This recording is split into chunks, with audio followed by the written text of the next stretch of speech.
بہاولپور سے ایک بھائی نے سوال کیا ہے کہ اب انڈیا میں جس طرح کے حالات ہیں، آکسیجن کی وہاں پہ کمی ہو چکی ہے، لوگ بہت پریشان ہیں، کرونا بہت تیزی سے پھیل رہا ہے، اور وہ بھی مسلمانوں سے درخواست کر رہے ہیں کہ آپ لوگوں کا مبارک مہینہ رمضان ہے تو آپ لوگ ہمارے لیے دعا کریں۔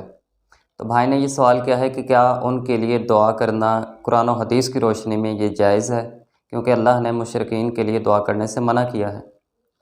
تو جی پیارے بھائی، دو ٹوک اور مختصر جواب اگر میں دوں تو وہ یہ ہے کہ بالکل قرآن و حدیث کے مطابق یہ جائز ہے کہ ہم ان کے لیے دعائے خیر کریں، اور ہمیں کرنی چاہیے۔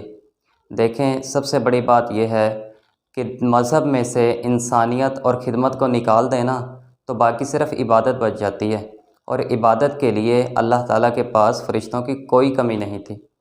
مذہب نام ہی انسانیت کا ہے، خدمت کا ہے۔ اور آپ دیکھیں، قرآن پاک میں جتنی بھی پچھلی قوموں کی تباہی کا ذکر آیا ہے نا، ان میں سے کسی بھی قوم کی تباہی نماز چھوڑنے کی وجہ سے نہیں ہوئی، روزہ چھوڑنے کی وجہ سے نہیں ہوئی، حج اور زکوٰۃ نہ کرنے کی وجہ سے نہیں ہوئی، بلکہ جتنی بھی قوموں کی تباہی ہوئی ہے، کوئی ان میں سے انصاف نہیں کرتی تھی، کوئی مال میں ملاوٹ کرتی تھی، کوئی کم تولتی تھی، کوئی کسی کو ناحق قتل کرتی تھی، کہیں پہ رشوت ستانی تھی۔ مطلب جتنے بھی معاملات تھے سارے حقوق العباد کے تھے۔ جن بھی قوموں پر پیچھے تباہی آئی ہے سب حقوق العباد کی پاسداری نہیں کرتی تھی۔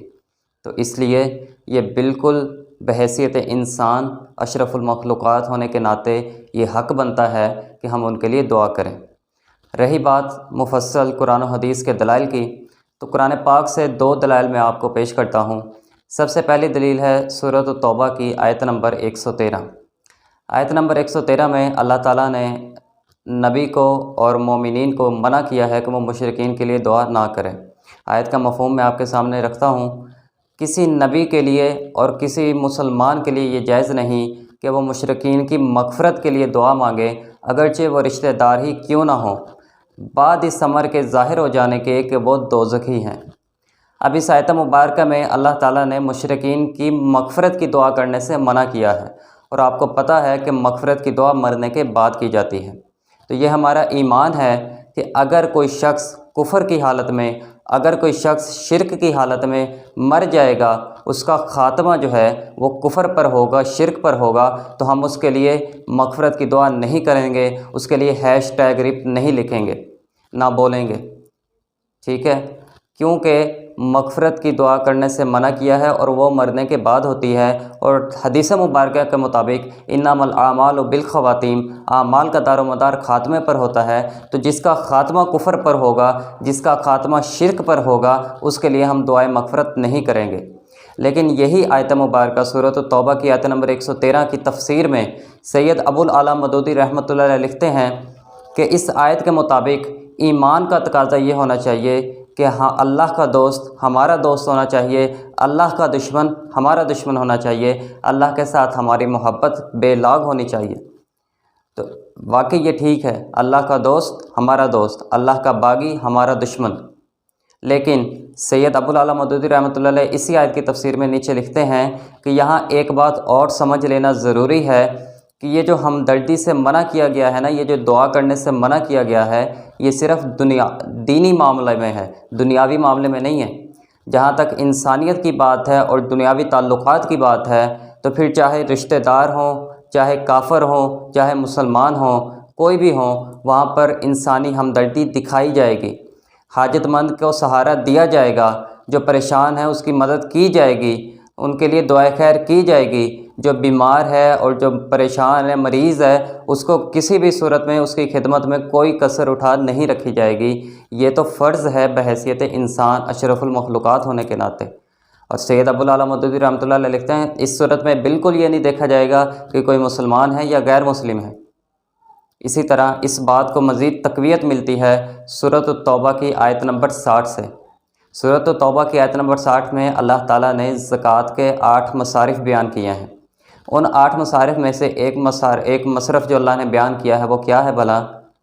والمؤلفات قلوبہم، ایسے لوگوں کو زکوٰۃ دیں جن کے دلوں میں آپ الفت ڈالنا چاہتے ہیں، جن کی تالیف قلب کرنا چاہتے ہیں۔ اب کس کے دل میں ہم نے الفت ڈالنی ہے؟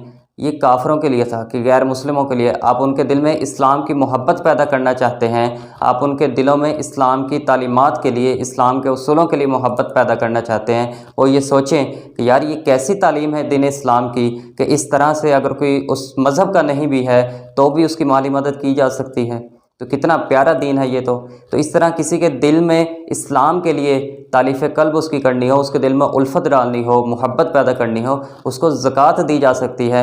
تو جب زکوٰۃ دی جا سکتی ہے تو بھائی تالیف قلب کے لیے اس کے ساتھ انسانی ہمدردی کیوں نہیں دکھائی جا سکتی، اس کے لیے دعائے خیر کیوں نہیں کی جا سکتی؟ جب زکوٰۃ دینے کی اجازت موجود ہے تو پھر دعا کرنے کی بھی اجازت موجود ہے۔ انسانی ہمدردی ان کا حق بنتا ہے اور ہمارا فرض بنتا ہے۔ اور ایک بات آپ یاد رکھیں، آپ یہ نہ سمجھیں کہ آج انڈیا میں یہ حالات ہیں تو کل اللہ نہ کرے ہمارے ساتھ بھی ایسا ہو سکتا ہے، کیونکہ ہمسایہ ممالک کے اثرات ضرور ہوتے ہیں۔ دنیا گلوبل ولیج بن چکی ہے اور ہم پوری دنیا میں اگر کہیں پہ بھی کوئی معاملہ ہوتا ہے اس کا ایفیکٹ جو ہے، اس کا اثر جو ہے وہ اب پوری دنیا پر ہو جاتا ہے۔ اب آپ کرونا دیکھ لیں، شروع ہوا تھا چائنا سے لیکن پوری دنیا کو اپنی لپیٹ میں لے لیے۔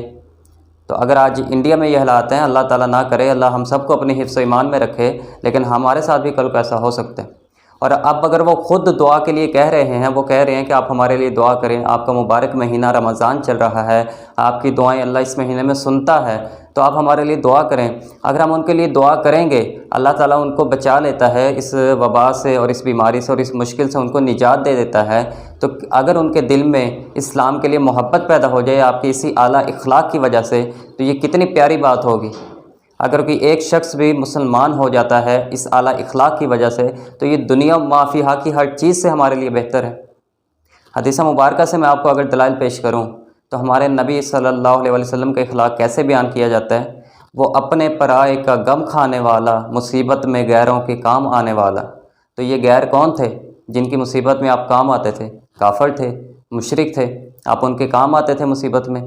کیا آپ یہودیوں عیسائیوں کے ساتھ لین دین کے معاملات نہیں کرتے تھے؟ کیا آپ نے وہ واقعہ نہیں سنا کہ ایک یہودی بچہ بیمار ہو گیا تھا تو آپ صلی اللہ علیہ وسلم اس کی عیادت کے لیے گئے تھے، اور اسی وقت آپ صلی اللہ علیہ وسلم کو علم ہو گیا تھا کہ اس بچے کا آخری وقت ہے، تو آپ نے انہیں کلمہ پڑھنے کا اسے کہا، اور اس نے اپنے باپ کی طرف دیکھا تو وہ آپ نے کہا جو جیسا کہتے ہیں ویسا کر۔ تو اس بچے نے کلمہ پڑھ لیا اور اللہ تعالیٰ نے اس کی جنت کا سرٹیفکیٹ عطا فرما دیا۔ تو یہ اعلیٰ اخلاق کی وجہ سے ہوا تھا کہ ایک یہودی بچہ جو جہنم سے جانے سے بچ گیا تھا، آپ صلی اللہ علیہ وسلم نے اس کے ساتھ انسانی ہمدردی دکھائی، اس کی عیادت کے لیے گئے۔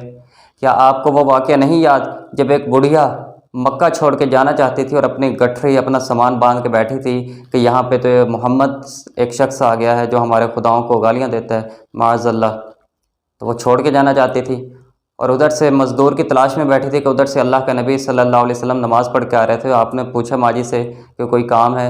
تو اس نے کہا ہاں مزدور ہو تو میری گٹھری اٹھاؤ، شہر تک چھوڑ آؤ، مزدوری دے دوں گی میں۔ تو آپ صلی اللہ علیہ وسلم نے گٹھری اٹھائی اپنے کندھوں پر، آپ اس بڑھیا کو چھوڑ کے آئے، اور جب بڑھیا مزدوری دینے لگی تو آپ صلی اللہ علیہ وسلم نے مزدوری لینے سے انکار کر دیا، فرمایا کہ یہ تو میرا فرض تھا ماجی، یہ تو میرا فرض تھا کہ میں آپ کی مدد کروں۔ تو یہ کتنے اخلاق کی اعلیٰ مثال پیش کی اللہ کے نبی صلی اللہ علیہ وسلم نے، اور وہ بڑھیا اسی وقت مسلمان ہو گئی تھی جب اس کو پتہ چلا تھا کہ یہی محمد رسول اللہ صلی اللہ علیہ وآلہ وسلم ہے۔ وہی بڑھیا جو کچھ دیر پہلے، کچھ منٹ پہلے گالیاں نکال رہی تھی نعوذ باللہ، اب وہ اسی کی مرید بن گئی تھی، انہیں کے ہاتھوں اسلام قبول کر لیا تھا۔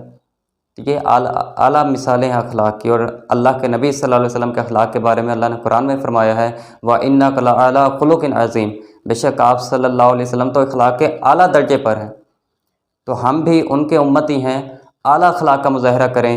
انسانی ہمدردی کے ناطے، اشرف المخلوقات ہونے کے ناطے ہمارا یہ حق بنتا ہے کہ ہم اپنے پڑوسی ملک میں رہنے والوں کے لیے جو پریشان ہیں، جو مشکل حالات میں ہیں، ان کے لیے انسانی ہمدردی دکھائیں، ان کے لیے دعا کریں، ان کے دلوں میں اسلام کے لیے الفت پیدا کرنے کی کوشش کریں تاکہ وہ بھی مسلمان ہو جائیں، کلمہ پڑھ لیں، اور اللہ تعالیٰ ان کو جہنم سے نجات عطا فرمائے۔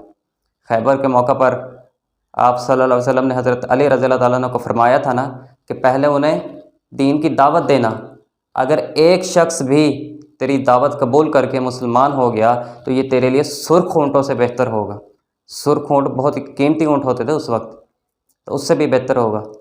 جنگ کے موقع پر آپ کا یہ ارشاد ہے، تو آپ دیکھیں اب یہ بھی عالمی جنگ کی ہی صورت ہے ایک طرح سے، دنیا اس وقت ایک عالمی جنگ کی حالت میں پھر رہی ہے۔ تو اگر ہم ان کے لیے اعلیٰ اخلاق کی مثال پیش کریں گے، ہم ان کے لیے دعائے خیر کریں گے، ان کو انسانی ہمدردی دکھائیں گے، تو ہو سکتا ہے کہ ان کے دل میں اسلام کے لیے محبت پیدا ہو، وہ یہ سوچنے پر مجبور ہو جائیں کہ ہم مسلمانوں کے ساتھ کیسا رویہ رکھتے ہیں، اور مسلمانوں کا دین، ان کا مذہب انہیں کیسا رویہ اپنانے کا درس دیتا ہے، ان کے دلوں میں اسلام کے لیے محبت پیدا ہو، اور اگر ایک شخص بھی ان میں سے کلمہ پڑھ لے تو یہ ہمارے لیے دنیا اور آخرت کی ہر چیز سے بہتر ہوگا۔ اللہ تعالیٰ ہم سب کا حامی و ناصر ہو، اللہ تعالیٰ ہم سب کو، تمام انسانوں کو اپنی حفظ و ایمان میں رکھے، اللہ تعالیٰ سب کے لیے آسانیاں پیدا فرمائے۔ اپنا خیال رکھیے گا، اللہ حافظ۔